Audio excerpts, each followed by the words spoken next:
أعوذ بالله من الشيطان الرجيم. بسم الله الرحمن الرحيم. قل يا أهل الكتاب تعالوا إلى كلمة سواء بيننا وبينكم ألا نعبد إلا الله ولا نشرك به شيئا ولا يتخذ بعضنا بعضا أربابا من دون الله فإن تولوا فقولوا اشهدوا بأننا مسلمون. يا أهل الكتاب لم تحاجون في إبراهيم وما أنزلت التوراة والإنجيل إلا من بعده أفلا تعقلون. ها أنتم هؤلاء حاججتم فيما لكم به علم فلم تحاجون فيما ليس لكم به علم والله يعلم وأنتم لا تعلمون. ما كان إبراهيم يهوديا ولا نصرانيا ولكن كان حنيفا مسلما وما كان من المشركين. صدق اللہ العظیم. ان آیات کا ترجمہ یہ ہے: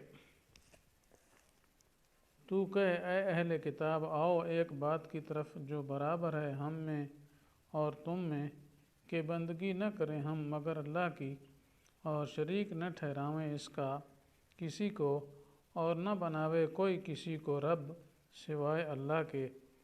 پھر اگر وہ قبول نہ کریں تو کہہ دو کہ گواہ رہو کہ ہم تو حکم کے تابع ہیں۔ یا اہل الکتاب لم تحاجون، اے اہل کتاب کیوں جھگڑتے ہو ابراہیم کی بابت، اور تورات اور انجیل تو اتری اس کے بعد، کیا تم کو عقل نہیں؟ سنتے ہو تم لوگ جھگڑ چکے جس بات میں تم کو کچھ خبر تھی، اب کیوں جھگڑتے ہو جس بات میں تم کو کچھ خبر نہیں ہے، اور اللہ جانتا ہے اور تم نہیں جانتے۔ نہ تھا ابراہیم یہودی اور نہ نصرانی، لیکن تھا حنیف، یعنی سب جھوٹے مذہبوں سے بیزار اور حکم بردار، اور نہ تھا مشرک۔ تو یہ چند آیات جن کی تلاوت و ترجمہ ہو گیا، یہ اصل میں آیات وہ ہیں کہ پیچھے دلائل توحید بھی ہو گئے، مباہلہ بھی ہو گیا، تو آخر میں پھر مشترکہ دعوت دی گئی تمام اہل کتاب کو، چاہے وہ یہود ہوں یا نصارہ ہوں۔ اور چونکہ اصل تو روح سخن زیادہ تر نصارہ کی طرف یہ اس صورت میں وہی چل رہا تھا، لیکن کہیں کہیں یہود کا تذکرہ بھی آ جاتا ہے ضمناً، تو اس وجہ سے یہاں اس موقع میں دونوں کو خطاب کیا جا رہا ہے کہ تعالوا الی کلمۃ سواء بیننا، ایسی بات کی طرف آ جاؤ جو تمہارے درمیان مشترک ہے۔ تو مقصد یہ اہل کتاب کو ایسی چیز کی دعوت دی جا رہی ہے کہ وہ ایک ہی بات جس میں ہمارا تمہارا اتفاق ہے وہ پیش کی جا رہی ہے، وہ یہ کہ سب مل کر ایک اللہ کی عبادت کریں اور اس کا کسی کو شریک نہ بنائیں، یعنی اللہ نعبد الا اللہ ولا نشرک بہ شیئا، یہ کہ یہ کرو۔ تو چونکہ خصوصاً نصارہ میں یہ باتیں دونوں نہیں تھیں، جی دعوت تو لا الہ الا اللہ تو پڑھ لیتے تھے، لیکن عملاً جو ہے وہ عیسیٰ علیہ السلام کو معبود بھی کہہ دیتے اور ان کی عبادت بھی کرتے تھے، جی تو اس وجہ سے ان کو اس کی دعوت دی گئی۔ اور ساتھ ساتھ یہ ہے کہ ان کے بارے میں عقائد بھی ان کے غلط تھے، ان کو مالک و مختار سمجھتے تھے، ان کو حاجت روا مشرک و شاہ سمجھتے تھے، ٹھیک ہے۔ اور اس طریقے سے آگے یہ دعوت میں یہ بھی فرمایا گیا کہ اللہ یتخذ بعضنا بعضا اربابا من دون اللہ، کہ اللہ کے علاوہ اور کسی کو رب نہ بناؤ، یعنی مختار حال کہ جس طریقے سے کسی چیز کو وہ چاہیں کریں، مثلا کسی کو حلال چیز کو حلال کرنا ہے تو حلال کر دیں، حرام کو حرام کرنا ہے تو حرام کر دیں۔ تو یہ عیسائیوں کے اندر یہ بات تھی کہ اور یہودیوں میں کہ وہ اپنے مولویوں کو اور پیروں کو، جی احبار و رہبان کو اس کا ایک مختار سمجھتے تھے، یہ کہ جس طرح چاہیں وہ مسئلہ تبدیل کر دیں، جس کو چاہیں حلال کریں، جس کو چاہیں حرام کریں۔ تو یہ یہودیوں میں اور پھر عیسائیوں میں بہت زیادہ تھا، آج تک چلا آ رہا ہے، تو اس لیے ہر سال نئی نئی انجیل چھپتی ہے تو نئے نئے مسئلے وہ کرتے ہیں، تو اس لیے اس سے روکا جا رہا ہے جی، کہ یہ نہیں کہ رب صرف اکیلے اللہ کو سمجھا جائے کہ جس کے حکم چلیں، کسی اور کو رب نہ بنایا جائے۔ تو یہ پہلی آیت میں دعوت دی گئی سب اس پھر اس کے بعد یہ ہے کہ کچھ شکووں کا بیان ہے۔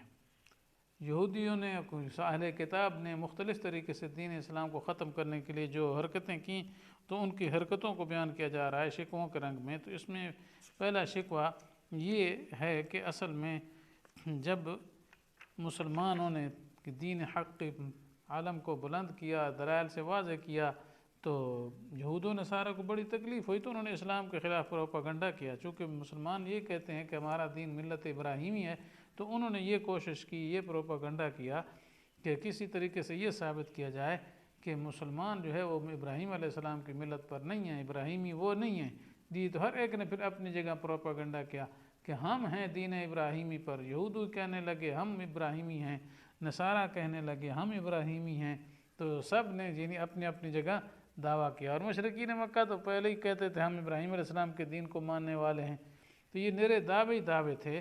تو اللہ تعالیٰ نے اگلی آیات میں ان کو یہ شکوہ کیا اور ان کو تردید فرمائی۔ اسی سے فرمایا یا اہل الکتاب لم تحاجون فی ابراہیم، کہ اے اہل کتاب تم ابراہیم علیہ السلام کے بارے میں کیوں جھگڑا کرتے ہو؟ کہ ایک کہتا ہے وہ یہودی ہمارے تھے، یہودی کہتے ہیں ابراہیم ہمارے تھے، تو نصارہ کہتے ہیں ہمارے۔ بھائی تورات اور انجیل جو تمہارے مذہب کی اصل ہے یہودیت کی اور نصرانیت کی، تو وہ تو ابراہیم علیہ السلام کے زمانے میں اتری نہیں تھی، کئی صدیاں بعد یہ دونوں کتابیں نازل ہوئی ہیں، لہذا یہودیت اور نصرانیت ان کے زمانے میں وجود میں بھی نہیں آئی تھی، تو کیسی بے عقلی کی بات کرتے ہو جی؟ تو ایسی بات نہ کرو جی۔ یا تو یہ ہے کہ ابراہیم علیہ السلام سے پہلے تورات انجیل ہوتی، پھر بھی کوئی تم دعویٰ کرتے کہ وہ تورات پر عامل تھے، یا کہتے کس پر، انجیل پر عامل تھے، تو اس وجہ سے یہ ان کی بات کی تردید فرما دی گئی، تو اس میں جھگڑا نہ کرو۔ کیا تمہارا عقل نہیں ہے؟ تو تمہاری بڑی کم عقلی ہے۔ پھر ہاں انتم ہؤلاء حاججتم، اگلی آیت میں اور زیادہ ان کی حماقت کا بیان ہے کہ مسئلہ یہ کہ چلو جن باتوں کا کچھ تمہیں علم تھا اس میں تم نے بادشاہت کی، مثلا عیسیٰ علیہ السلام کے بارے میں جانتے تھے کہ اللہ کے برگزیدہ شخصیت تھے، برگزیدہ تھے۔ موسیٰ علیہ السلام کے بارے میں یہودی کہتے ہیں اللہ کے پیغمبر تھے جی۔ اتنے بات تو ٹھیک ہے، یہ ان کے معجزات کا ذکر کرتے ہو، یہ بات بھی ٹھیک ہے، لیکن تم نے اپنی طرف سے پھر اضافہ کر کے یہ کہنا شروع کر دیا تھا کہ یہ معجزات ان کے الہ ہونے کی دلیل ہے، عبادت کے لائق ہونے کی دلیل۔ یہ باتیں غلط تھیں۔ تو مطلب یہ عیسیٰ علیہ السلام، موسیٰ علیہ السلام کے بارے میں جو کچھ باتیں تم نے کی ہیں، تو کچھ علم تو تھا نا پورا، چلو گڑبڑ بھی تم نے ساتھ کی، تو کچھ علم تو صحیح تھا، کچھ غلط کیا تم نے۔ لیکن ابراہیم علیہ السلام کے بارے میں تو تمہیں کچھ بھی علم نہیں، ان کی فروعات کو تو تم جانتے ہی نہیں ہو جی۔ تو اس وجہ سے تم ان کے بارے میں کیوں جھگڑتے؟ تو یہی فرمایا ہاں انتم ہؤلاء حاججتم فیما لکم بہ علم فلم تحاجون فیما لیس لکم بہ علم جی۔ تو تم اس میں کیوں لڑتے جھگڑتے ہو جس کا تمہیں علم ہی نہیں ہے سرے سے، حالانکہ اللہ جانتا ہے۔ اس لیے فرمایا واللہ یعلم وانتم لا تعلمون۔ تو یہ اللہ تعالیٰ ہی کو خبر ہے پوری کہ حضرت ابراہیم علیہ السلام کس مذہب والے تھے جی۔ باقی یہاں جو آگے آ رہا ہے اللہ تعالیٰ نے اپنا علم بتا دیا ہے اگلی آیت میں، ما کان ابراہیم یہودیا ولا نصرانیا، کہ اصل فیصلہ اللہ تعالیٰ کا یہ ہے کہ ابراہیم علیہ السلام نہ تو یہودی تھے اور نہ نصرانی تھے جی۔ تو اس لیے ان کے یہ دعوے غلط ہیں، کیونکہ یہودیت نصرانیت کا وجود ہی بعد میں، تو لہذا اللہ تعالیٰ کا علم جو اصل علم ہے اور پوری کائنات کو جاننے والے ہیں وہ بیان فرما رہے ہیں کہ نہ یہودی تھے نہ نصرانی تھے، تو کیا تھے جی؟ آگے فرمایا وَلَٰكِنْ كَانَ حَنِيفًا مُسْلِمًا، لیکن وہ حنیف تھے، مسلم تھے۔ تو حنیف کا مطلب یہ ہوتا ہے جی کہ دین حق کی طرف کیا لوٹنے والے اور باقی ادیان باطلہ سب سے بیزار، دوسروں سے الگ تھلگ اور ایک ہی اللہ کے حکم پر چلنے والے، تو یہ ہوتا ہے حنفی۔ حنیف جس کا معنی عام طور پر کرتے ہیں یکسو ہونے والے، تو یکسو مطلب ایک سائیڈ پہ ہو رہے ہیں یہ صرف اللہ کے ہیں، اللہ کے علاوہ اور کسی کے نہیں ہیں، تو یہ بیان فرما دیا۔ لیکن آگے فرمایا وما کان من المشرکین، مشرکین میں سے نہیں تھے۔